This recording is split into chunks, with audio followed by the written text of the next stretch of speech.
All right, guys. So as I was driving with my daughter earlier, somebody's honking at me. Not sure, maybe not me. As I was driving with my daughter this morning, dropping her off at school, kind of the topic of like living your best life came up. And I told her, I said, your best life is an indicator of what you are doing. Imagine like there was no social media. Imagine that you weren't trying to impress other people like so many people do on social media. So that would be your true best life. What you are doing when nobody else is looking. What do you do when you're in your room by yourself, or when you're at home and dad's gone or something? Like, that's your best life, guys. When nobody else is around, you don't have to show anybody. You would do it anyways because you enjoy it, and it wouldn't be without the need to try to impress that, or seek validation or gain validation. That is your best life.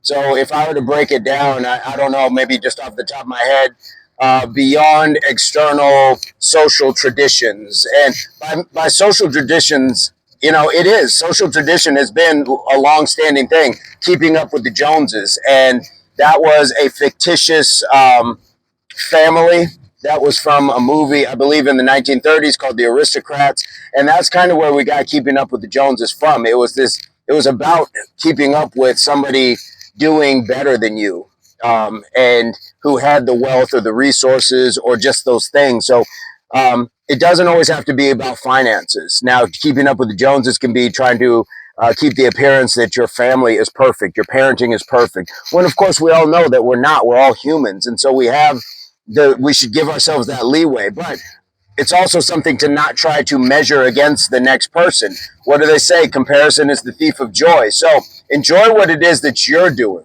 Enjoy what is in your section of life and what you are doing in the moment. And then you can look to improve and grow from that. But it is not meant for us to continue to have to try to impress other people. That is not our best life.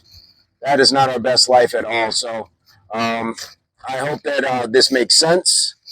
And I hope that it, sorry, I got some cars around me doing some crazy things. I hope that it makes sense, and I hope that it's something that we can move off of, because again, beyond the external is everything outside of us. If you do what's right, and let me preface, as long as you are not hurting yourself or other people, it's not illegal. I can't get into a moral because everybody's going to say something different as far as what morality is. But if it's not those things, like you're not hurting yourself or other people, pursue those passions that are going to make you happy. Pursue the things that you're going to enjoy in life, because that is your best life. That's going to be the things that are going to allow you to really feel fulfillment. And it's not always wrapped around how much money can you earn. It is going to be wrapped around how much fulfillment you can generate, not only for yourself, but for those around you as well. Because when you do the best for yourself, then you can also show up your best version for other people as well. So beyond the external, social, just meaning your circles, your peers, your colleagues, coworkers, other students, your neighbors, like all of those things, family, it doesn't matter. And especially dating, especially don't try to be somebody that you're not in these dating spheres, because you can only hold your breath for so long. So, and when I say the traditions, again, we are very hyper consumeristic, materialistic, superficial society. It's just the truth in the United States. That's just who we are.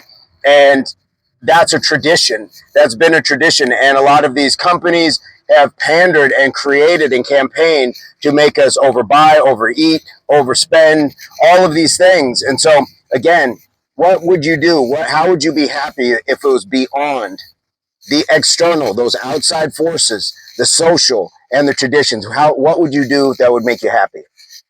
A lot of people would say, I would just stay home and play music, or I would be happy as cooking for my family. So when they got home, somebody else, I just like cleaning. I like knitting. I like reading. That's a segment of your best life. That is a segment of your best life. Now, it's not the one thing. You don't have to be wrapped up in just one thing for it to be your best life. But that's a start. And that's where we want to find our happiness. That's what we want to delve into. what it is that you can do that it doesn't have to do with anybody else. It's what you enjoy doing. You're not doing it necessarily for anybody else. The cooking, sure, you could say I'm cooking for my family, but it's because you truly enjoy it. I see a lot of people who really love to cook, and so that brings them joy. So if it's primarily about what's going to bring you joy and not in a selfish sense, that's why I say as long as it's not hurting yourself or other people. It doesn't have to be selfish to put yourself first. How else, according to the airplanes, do you put a mask on yourself first, then help other people? That's why, because you have to be able to be right for yourself in order to be right for those around you. So this is just a quick thought, guys, but your best life, what is your best life? Or what does it look like? Leave me a comment. Leave me something, advice, comment, experience, that ace up the sleeve. So we can just share, like, what is it? For me, it's gotten to be very much more simplistic. I just want my peace. I don't want to be combative with people, and I just want to be able to share and enjoy good energy with people around me. My life is simple. I built it that way, and so in a large sense, I am living my best life. Now, when I can retire and not have to do a bunch of other things, yeah, that's even better. But there might be a point where I miss that. And so maybe part of our best life is to have some things that we don't necessarily always enjoy doing because it makes us appreciate those other things that much more. So I'm going to leave it at that, guys. But again, leave me something so we can have a discussion about it, and yeah, we'll go from there. But in the meantime, I hope this finds everybody in your place, pursuit, or beginnings of total health, mind, body, and soul. Peace, love, unity, solidarity, and as always, subscriptions and videos. So stick around. Roll these windows down. Whew, got hot, but I had to tell y'all, I had to talk.